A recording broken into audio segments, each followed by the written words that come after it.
اور 215 کے قریب جو دیگر FIRs ہیں وہ تمام کی تمام جو ہیں وہ ختم ہو جائیں گی۔ اب پیکیج تو بڑا زبردست ہے، لیکن جو عمران خان جیسا لیڈر ہو وہ بھانپ جاتا ہے کہ اس ٹائم پاکستان کی جو فوجی اسٹیبلشمنٹ ہے وہ انتہائی کمزور ہو چکی ہے، معاشی صورتحال نے ان کے گلے کو پکڑ رکھا ہے۔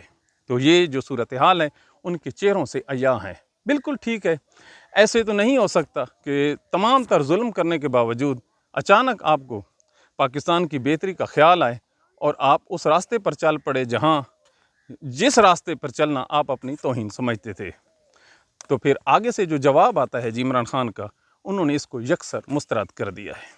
بلکہ ہمارے سورسز یہ کہتے ہیں کہ انہوں نے کہا کہ اگر یہ ڈیل میں نے کر لی تو اگلے 20 سال تک پاکستان میں نہ آزاد حکومتیں بنیں گی اور نہ ہی الیکشن ہوں گے، لہٰذا یہ جو ریزسٹنس ہے یہ ہم اپنے طور پر جاری رکھیں گے، نتائج جو ہوں گے وہ اللہ تعالیٰ کے سپرد کرتے ہیں۔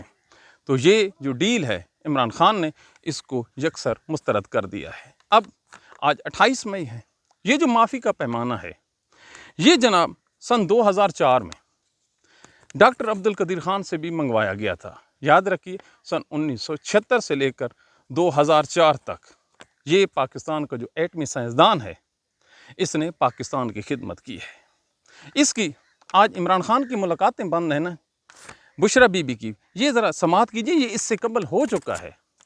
یہ جو ڈاکٹر عبدالقدیر خان تھا اس کی ایک بیوی اور اس کی 2 بیٹیاں، ان کے نام ہے ایک کا نام ہے عائشہ اور ایک کا نام ہے ڈاکٹر دینا خان۔ یہ 2 بیٹیاں اور اس کی جو بیوی ہے ہنڈرینا خان، یہ اس کا کل ترکہ تھی۔ تو پاکستان کی فوجی اسٹیبلشمنٹ نے الزام یہ لگ گیا کہ ڈاکٹر عبدالقدیر خان محسن پاکستان نے پیسوں کے لیے شمالی کوریا، ایران اور لیبیا کو، جی ہاں لیبیا کو انہوں نے ایٹمی راز جو ہیں یہ فروخت کیے ہیں اور اس طرح انہوں نے پوری دنیا کو خطرے میں ڈالا ہے۔ لہٰذا فیصلہ یہ ہوا کہ کسی طرح سے اس کو قوم کے سامنے شرمندہ کیا جائے، پھر اس کو کہا گیا کہ آپ کو مار دیا جائے گا۔ جو چودھری شجاعت حسین ہے وہ اپنی کتاب میں اور اپنے دوستوں میں یہ بیان کرتے ہیں کہ پرویز مشرف کی انتہا کی منت کرنے کے بعد یہ اس بات پر قائل کرنے میں کامیاب ہو گئے کہ ڈاکٹر عبدالقدیر خان کو مارا نہیں جائے گا۔ اللہ اکبر! وہ آدمی جس کے نام کی آج آپ یوم تکبیر منا رہے ہیں، اس فاؤنڈر کی حالت دیکھیے، تو پھر کیا ہوتا ہے جی؟ اس کو زبردستی معافی منگوائی جاتی ہے گن پوائنٹ پر، اور گن پوائنٹ کی یہ جو معافی ہے اس میں وہ اپنے جرم کا اقرار کرتا ہے۔ آج عمران خان 9 مئی کا اقرار ہے نا جی، کہانیوں کو جو سرے ہیں وہ آپ ملاتے جائیں، ٹھیک ہے جی۔ آگے کیا ہوتا ہے؟ یہ معافی منگوانے کے بعد پھر یہ معافی وہ پرویز مشرف سے ڈائریکٹ ان رائٹنگ مانگتا ہے۔ کچھ آپ کو سمجھ آیا ہم نے کیا کہا؟ پہلے قوم کے سامنے معافی مانگی لکھی ہوئی، پھر ایک ریٹن معافی نامہ لکھا اس صدر پرویز مشرف کے سامنے جو خود اس ملک کے آئین کے ساتھ ریپ کر کے بیٹھا تھا، اور پھر اس نے ترس کرتے ہوئے اس کو زندگی بخشی۔ یوں اللہ کے بعد جو دوسری زندگی بخشی کچھ سال، کاش وہ موت اس کو مل جاتی تو وہ بہتر تھا۔ جو اگلی چند لائنیں ہم آپ کے سامنے اس کے کرب کی رکھنے جا رہے ہیں۔ کیا ہوتا ہے جی؟ اس کی جو بیٹی ہے عائشہ، اس کی بیٹی جو ہے دینا خان، اس کی ملاقات سیکورٹی وجوہات کی بنیاد پر بند کر دی جاتی ہے، اور ہمارے جو تحقیق یہ کہتی ہے کہ اس کی بیوی جو ہے وہ بھی اس کے ساتھ قید ہو جاتی ہے۔ اللہ اکبر! جن کی کل جائیداد 2 بیٹیاں ہوں اور ان 2 بیٹیوں کی ملاقات بھی بند ہو جائے، اور پھر 2004 سے لے کر 2009 تک، کچھ سمجھ آیا؟ 5 سال آپ تو عمران خان کے 1000 دن کو رو رہے ہیں۔ 5 سال وہ آدمی اپنے گھر میں پڑا رہتا ہے، پھر اچانک اسلام آباد ہائی کورٹ میں ایک پٹیشن دائر ہوتی ہے کہ اس کی جو حبس بیجا ہے وہ ختم کی جائے۔ یاد رکھیے جو اسلام آباد ہائی کورٹ کی پٹیشن ہے وہ اس کی زندگی کے ایام کے آخر میں آتی ہے۔ اس پہ ایک انتہائی بڑا پروگرام ہم کریں گے، اگر زندگی نے وفا کی، وہ کیا ہوا تھا اور کیا سرگمسٹانسز تھے، ایک پوری تاریخ اور ایک کتاب لکھی جا سکتی ہے۔ پھر کیا ہوتا ہے جی، ہائی کورٹ کے حکم کے مطابق اس کی آزادی دے دی جاتی ہے، لیکن آزادی نہیں دی جاتی، اس کو اپنے گھر میں پھر کنفائن کر لیا جاتا ہے۔ یوں یہ شخص جس کا نام کہ آج پہاڑ سفید ہوئے کھڑے ہیں آپ کے شہروں میں، آپ دیکھتے ہیں نا جی اس کی تصاویریں، چاگی کا پہاڑ، وہ آدمی ایڑیاں رگڑ رگڑ کر اور اتنا دل برداشتہ ہوا کہ سہیل وڑائچ کے ساتھ اپنے آخری انٹرویو میں کہتا ہے کہ میں نے اس قوم کے ساتھ کیوں بھلائی کی، انڈیا والوں نے صدر بنایا، ہم نے کیا کیا، یہ آپ کے سامنے ہے۔ اب کوئی بچہ پاکستان کا امریکہ کے اگینسٹ کھڑا نہ ہو، اس کا قصور تو یہ تھا، اس نے ایٹم بم دیا۔ اس کی ٹیم کا ایک اور بندہ تھا جی، ڈاکٹر سمر مبارک مند، اس کے ساتھ کیا ہوا یہ اپنے بچوں کو ضرور بتائیے، پھر آپ کو تمام جو سٹوری ہے عمران خان کی اور اس ملک میں امریکی مداخلت کی سمجھ ہو جائے گی۔ اب ایک آدمی کو نشان عبرت بنا دیا گیا، اب دوسرا سماعت کیجیے۔ اس آدمی نے کیا کیا جی، اس آدمی کو پہلے تو انہوں نے کھڈے لینڈ لگا دیا گیا۔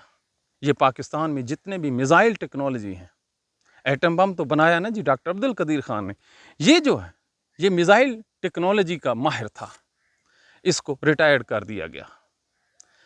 ایک ایسا علم والا آدمی جس نے اس قوم کو ناقابل تسخیر بنانا تھا، اس کو تو ریٹائر کر دیا گیا کہ آپ کی عمر 60 سال ہو گئی ہے، اور وہ جرنل جو آئین کے ساتھ ریپ کر کے کھلواڑ کر کے بیٹھا تھا، وہ ایکسٹینشن لے رہا تھا۔ آج اس ملک کے جو جج ہیں، پتہ نہیں یہ کس منہ کے ساتھ ایکسٹینشن لے کر بیٹھے ہیں، جرنل ایکسٹینشن لے کر بیٹھے ہیں۔ یہ سیاستدان جن کی جو ٹانگیں ہیں یہ قبر میں ہیں، ان کو یہ بھی نہیں پتہ ہوتا کہ انہوں نے جانا کدھر ہے۔ اللہ تعالیٰ کی مار اتنی پڑ چکی ہے ان کے چہروں پر، ان کے منہوں پر، یہ پھر بھی سرکاری نوکری سے تھکتے نہیں ہیں۔ لیکن اس شخص کو ریٹائر کرنے کے بعد اس کو کھڈے لینڈ لگا دیا گیا، پھر اس کو ایک پروجیکٹ دیا جاتا ہے۔ دیکھیے کس طرح وارداتیں ڈالتے ہیں ہیروز کو زیرو بنانے میں، کہ یہ جو کوئلے سے بجلی بنتی ہے، یہ جو بلوچستان میں جو سونے کے ذخائر تھے ریکوڈیک، اس کا پھر افتخار چودھری کے ذریعے اس کو عدالت میں طلب کر کے اس کی انتہا کی بےزتی کی جاتی ہے کہ آپ نے پاکستان کے خزانے کو لوٹا ہے۔ آپ عمران خان کی گھڑی کو رو رہے ہیں نا، کبھی آپ تاریخ پڑھیے، ڈاکٹر سمر مبارک مند کو کہا گیا کہ تم نے پاکستان کے اربوں روپے ضائع کر دیے۔ تحقیق کرنے والوں کو کہا جا رہا ہے، استادوں کو کہا جا رہا ہے، جنہوں نے اپنی زندگی اس ملک کی فلاح و بہبود کے لیے لگا دی تھی۔ پھر کیا ہوتا ہے، یہ آدمی بجلی بنانے میں جب کامیاب ہو جاتا ہے تو نہ صرف اس کو فارغ کر دیا جاتا ہے، بلکہ اس محکمے کے فنڈز بھی احسن اقبال نواز شریف روک دیتا ہے کہ کہیں پاکستانیوں کو سستی بجلی نہ ملے۔ اب آپ نے دیکھا یہ کیوں کہا گیا کہ ملک کے جو سائنٹسٹ ہیں، کہیں ان کو دیکھ کر مزید کوئی پاکستانی بچے سائنٹسٹ نہ بن جائیں، وہ ڈاکٹر عبد القدیر خان کی طرح چھپ چھپا کر پاکستان کے جو دفاع ہے اس کو ناقابل تسخیر بنانے کی راہ پر نہ چل پڑے۔ اب ان دو جو کریکٹرز ہیں، یہ جو تین ہیروز ہم نے آپ کے سامنے رکھے ہیں، عمران خان، سمر مبارک مند اور عبد القدیر خان، کیا آج کے پروگرام میں ہم اپنی اس کاوش میں کامیاب ہوئے ہیں یا نہیں ہوئے؟ کاوش کیا ہے کہ آپ کو پتہ لگ سکے کہ اصل ملک کے حالات کیا ہے۔ اب ملک کے حالات کیا ہیں، آگے آ کے چلیے۔ اس ملک پنجاب میں جتنے بھی سرکاری ہاسپٹل تھے، مریم نواز نے ان کا نام اپنے نام پر تبدیل کرنے کا فیصلہ کر لیا۔ آپ پاکستان کی کسی تحصیل میں جائیں، کسی ٹاؤن میں جائیں یا کسی ڈسٹرکٹ میں جائیں، آپ کو وہاں پر جو بورڈ نظر آئے گا وہ مریم ہاسپٹل کا ہوگا، اوپر اس کی ایک تصویر بھی لگی ہوگی۔ جی ہاں، یہ اس سے بڑی ملک سے غداری اور احسان فراموشی نہیں ہو سکتی کہ جن لوگوں نے بنایا اس سے اس کا کریڈٹ ہی چھین لیا جائے۔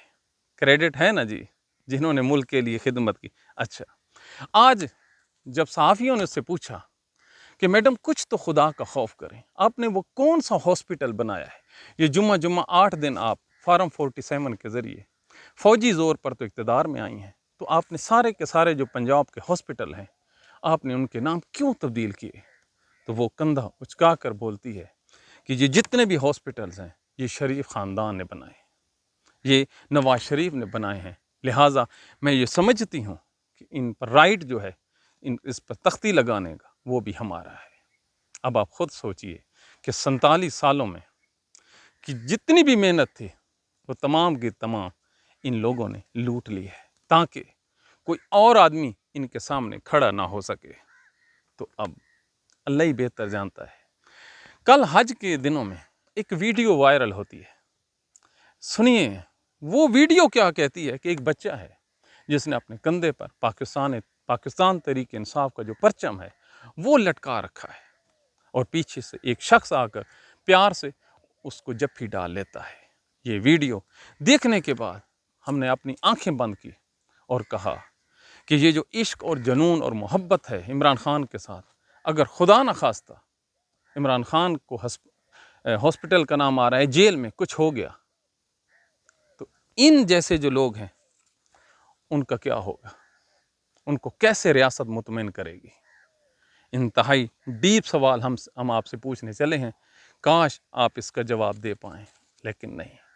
آج کل رؤف کلاسرا نے الزامات لگائے ہیں عمران خان پر، ہاں اب اس نے بہترین ٹائم چنا ہے رؤف کلاسرا نے، دل سے اس کی عزت کرتے ہیں، لیکن دل یہ دکھا کہ عمران خان کے دور میں اپنا پروگرام بند کرنے کا جو ذمہ دار ہے وہ تو اس نے عمران خان کو ٹھہرایا، لیکن ارشد شریف کے جو قتل کا الزام ہے وہ اس نے عمران ریاض پر لگا دیا اور دیگران پر، کہ یہ لوگ اس کو گھیر گھار کر اس دودھ پیتے بچے کو اس راستے پر لے آئے۔ کیا بات ہے! ان صحافیوں کے نام تو یاد آ گئے رؤف کلاسرا صاحب کو، لیکن اس کو یہ کیوں نہیں یاد آیا کہ چلو یہ تو اس کو گھیر گھار کے لائے، تو جن لوگوں نے اس کو قتل کروایا اس کا نام لیتے ہوئے آپ کی زبان کیوں خاموش ہو جاتی ہے؟ ان لوگوں کا جیسے آپ نے نام لیا ہے، اگلی لائن ہو سکتا ہے یہ سچی ہو آپ کی، اگلی لائن بھی لکھ دیں کہ اس کو موٹیویٹ کرنے والے تو یہ تھے، انسٹیگیٹ کرنے والے تو یہ تھے، آگے جو ایگزیکیوٹ کرنے والے تھے وہ کون تھے؟ آپ نے کتنے اس بارے میں پروگرام کیے؟ آپ بتا سکتے ہیں؟ کوئی نہیں بتائے گا۔ اس کی والدہ انصاف لیتی لیتی قبر میں جا گھسی ہے۔ یقین مانیے ہم اپنے جب کومنٹس نیچے پڑھتے ہیں تو ہمارے جو کومنٹس ہیں اس میں 90% جو ہوتے ہیں ہماری سلامتی کے لیے دعائیں ہوتی ہیں۔ جس ملک میں سچ بولنا اور پروگرام کرنا اتنا مشکل ہو جائے کہ سننے والے ڈر جائیں، تو پھر آپ خود سوچئے ہمارا جو مستقبل ہے، ہمارا جو فیوچر ہے وہ کتنا برائٹ کھڑا ہے؟ بالکل برائٹ نہیں کھڑا۔ خدا را یہ ملک کو اگر کچھ ہو گیا، یہ مشرقی پاکستان کا داغ آپ کے سامنے نہیں ہے، کتنا بڑا سانحہ ہوگا۔ تو یہ اللہ نہ کرے، اس کی حفاظت کی جو ذمہ داری ہے، مائی لو او میرے پاکستانیوں، یہ آپ لوگوں پہ ہے۔ اس ملک کو بچانا جو ہے نا وہ عوام بچاتی ہے۔ اگر فوج نے بچانا ہوتا نا تو کبھی سوویت یونین کی تاریخ پڑھ لینا، سوویت یونین ٹکڑے ٹکڑے نہ ہوتا، اس کی فوج، اس کا ایٹم، اس کا دبدبا، اس کا بینک بیلنس آپ لوگوں سے کروڑ گنا زیادہ تھا۔ 1992 میں ٹوٹ گیا نا، کیوں؟ اس کی عوام اس کے خلاف ہو گئی تھی۔ تو اللہ تعالیٰ پاکستان کی عوام کو پاکستان کے پرچم کے ساتھ جوڑے رکھے۔ یہ قربانی کے دن ہیں، قبولیت کے دن ہیں، اور اللہ تعالیٰ گنہگار لوگوں کی دعائیں ضرور قبول کرتا ہے۔ بے شک اللہ تعالیٰ کو سب سے جو پسند ہے وہ اس کے صفاتی نام لے کر دعا مانگنا ہے۔ مولانا اسحاق فرماتے ہیں کہ میری گارنٹی پر جو نماز پڑھتے ہو سجدے میں جا کر اپنی زبان میں دعا مانگیے، اور کم از کم اس دفعہ جو آپ نماز پڑھیں تو سجدے میں جا کر جہاں سبحان ربی اعلیٰ کہتے ہیں، اپنے الفاظ میں عمران خان کے لیے، پاکستان کے لیے، پاکستان کی سالمیت کے لیے، پاکستان کے اداروں کے لیے، سرزمین پاکستان کے لیے دعائیں ضرور مانگیے، کیونکہ آپ کی جو دعائیں ہیں وہ اس ملک کو انشاءاللہ محفوظ رکھیں گی۔ اپنے دعاؤں میں یاد رکھیے۔ Thank you very much. Allah